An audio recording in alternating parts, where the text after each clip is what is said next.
Do you like the way your team approached playing with a lead in the second half? Well, of course I did. That's one of the lessons for a young group. We've certainly gone the other way a couple of times this year for sure.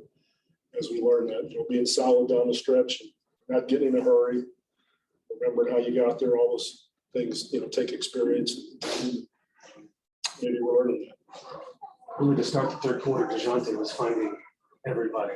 Well, Dejounte's taking more and more responsibility. Like I said in the past, his leadership, his decision making, setting the tone at both ends of the floor for the team.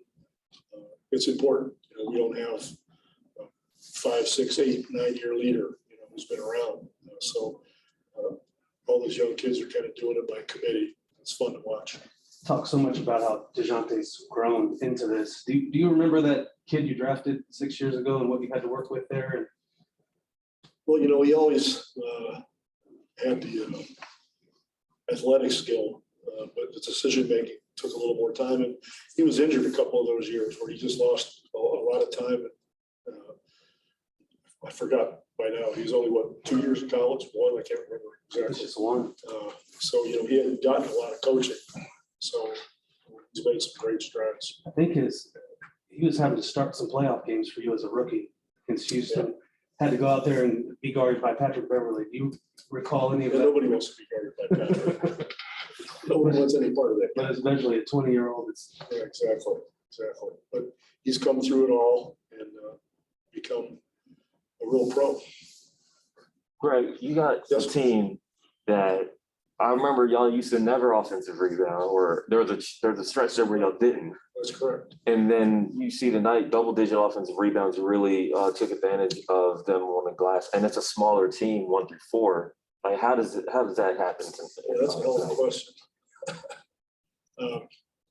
It could have been a one-off tonight. We haven't done that every night, but in general, we've been a better offensive rebounding team than in the past when we had championship teams.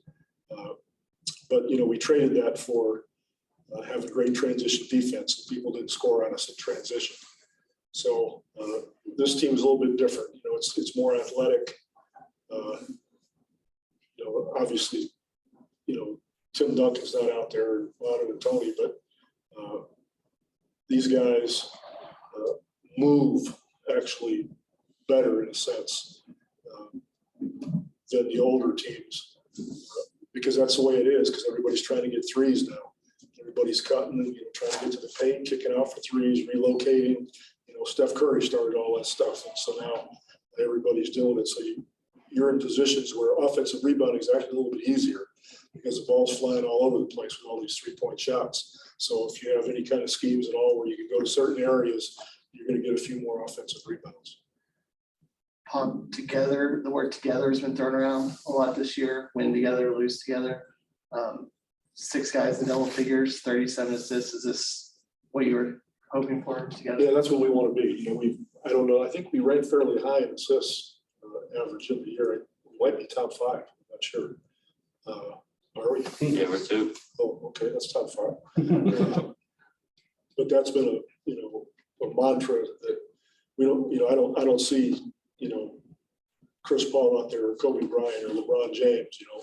That's not who we are. We can't be an ISO team. We got to do it together. We got to play with each other, be responsible to each other. So they've bought into that really well with the assists that they've been getting for sure. When you look at winning here in LA against a good Clippers team, you've beaten the Bucks, the Warriors, the Jazz last week.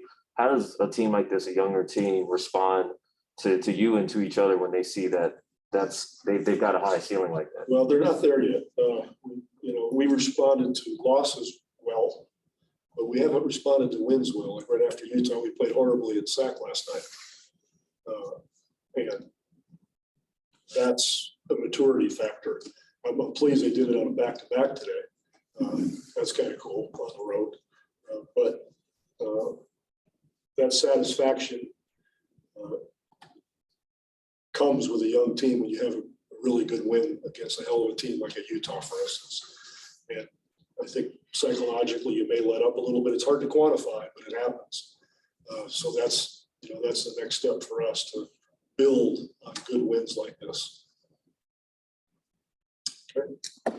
Did you want to, Yeah, you wanted to have a question on Kawhi? Yeah, Kawhi making a 75th anniversary team, and obviously you got him early, and I just wanted to know from your perspective, like, Sure. when did you kind of see Kawhi get to the point where he was that kind of caliber player?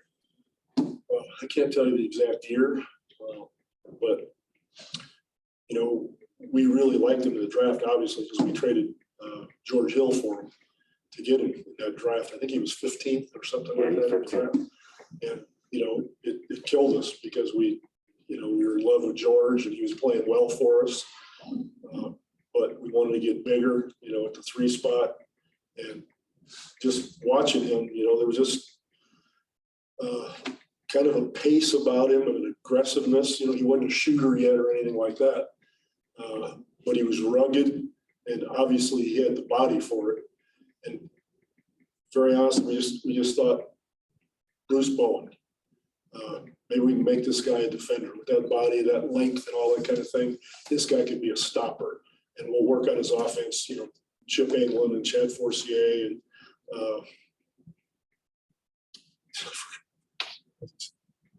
help me. Will Hardy. Will Hardy. All these guys, they all work on him. So pretty quickly, I think he bought into that. And I think by the second year, he might have been all league defender, second team maybe, or something like that. But eventually he became first team all defense. But in that meantime, he worked his ass off with those guys on ball handling, pick and roll, shooting a 3-pointer, step, all that sort of stuff. He came before practice, he stayed after practice. And as time went on, toward the end of his time with us, the 2 Miami series is when we kind of opened it up for him, like, you're going to be the guy now, because Timmy's getting older, Mono's getting older, Tony's getting older. And he had a great series the year we lost in 13. And then he was the MVP the next year in 14. But things pretty much ran through him. So it was probably, a year or 2 before that we realized, well, this guy's going to be one of the best. So he certainly deserves, the accolade that he just got. And a quiet kid, respectful kid, did everything we asked. Thank you, Pop. Thank you, Bob. Okay. You guys take care. Anybody? I'm with you. Okay, nice to meet you. Good luck to you. Who the hell are you? Oh, I'm the new guy. We're popping media. You work for the Clippers? Yeah, the PR. I'm coming that way. I'm coming that way. He's a spy. I'm just like Kawhi went there tonight. Thanks, guys. All right, have a good one, Pop.